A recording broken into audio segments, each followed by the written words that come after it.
book that I just did. It's called Fabled Fusions, and it's all about a method I came up with called folk art fusion. And I use my Valdani thread collection.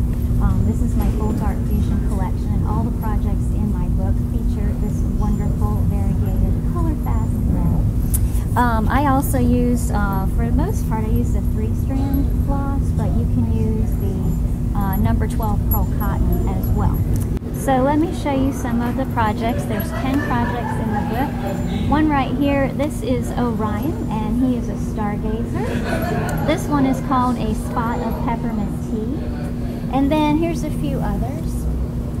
This one is called Blooming Hearts, and my work features a lot of hand stitching, these floating borders, and I use the Valdani to do all the handwork on my quilts.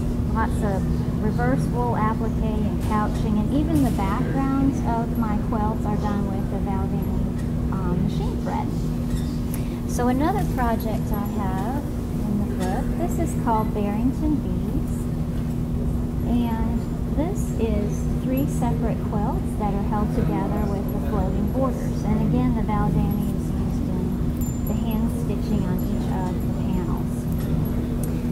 Another project is Lord and Lady Bugs, and so this is 4 separate quilts that are held together with floating borders, and the center is actually the same as my pin that I'm wearing.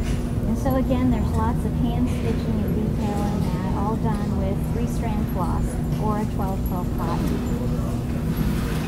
This one is called the Scarborough Hares, and again I have all the decorative stitching in there and some beautiful thread work done here. I love Valdani because of the variegate. I love that it's color fast. I like to know that when I stitch on a white fabric that it won't be having thread color bleed into my backgrounds over time.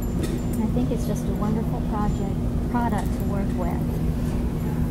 This next one is called Wish Upon a Star. And again, there's a bunch of different quilt panels all put together with these floating borders, lots of hand stitching. I use a primitive stitch, primitive straight stitch, and then some other little decorative stitches in the projects. This next one is called March of the Monarchs. Again, it's the same thing with using the Valdani through each of the pieces on there. Put them together. And the final piece I have to show you is Peppermint Tea. And again, each of the 3 panels is held together with floating borders and all the decorative stitching that goes in. You can add a lot or